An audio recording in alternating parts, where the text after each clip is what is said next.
President Trump, speaking to reporters on Air Force One after departing Argentina, says the agreement will go down as one of the largest deals ever made. The White House says Trump agreed that he will leave the tariffs on $200 billion worth of Chinese products at the 10% rate and not raise it to 25% on January 1st, as he has threatened. China will agree to purchase a not yet agreed upon but very substantial amount of agricultural, energy, industrial and other products from the U.S. to reduce the trade imbalance between our two countries. That's according to White House Press Secretary Sarah Sanders. Now, viewer contributor Greta van Susteren traveled to the G-20 summit in Argentina, where she spoke with President Trump in Buenos Aires. Here is part of our interview with Mr. Trump.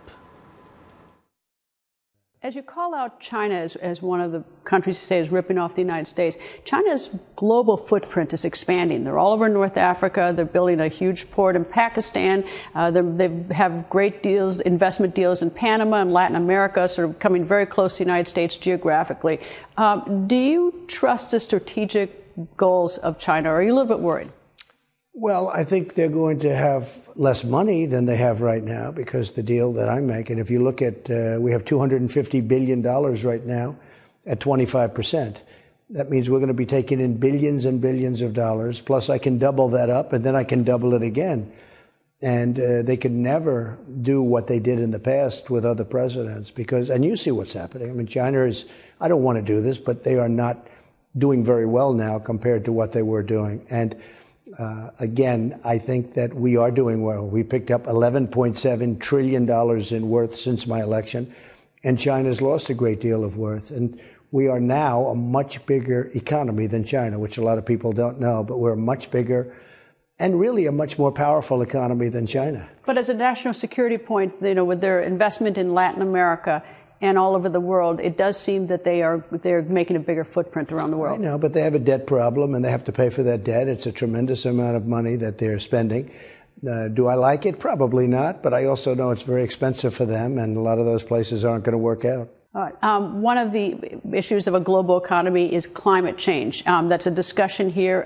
What's your position on climate change and how it has an effect on the economy worldwide? Very simple. I want the cleanest air and the cleanest water on the planet. I want crystal clean water, and that's what we have. We've been doing very well with respect to the environment, and that's what I want. But I'm not going to put the country out of business trying to maintain certain standards that probably don't matter. At the same time, we're going to be a great neighbor to the world, but we have to treat ourselves fairly. So that's the way it is. Are you going to mention President Xi about climate change? We'll talk about it. We're talking about a lot of things. Look, the big thing we're talking about is trade. That's what people want to hear. And, you know, he's got to do something with his climate. His climate's a little bit tough, but and I'm sure he will. I think he's a friend of mine. He's a good man, but, you know, we have a little bit of a dispute. And again, our country has been taken advantage of for many years, and that's just not going to happen anymore.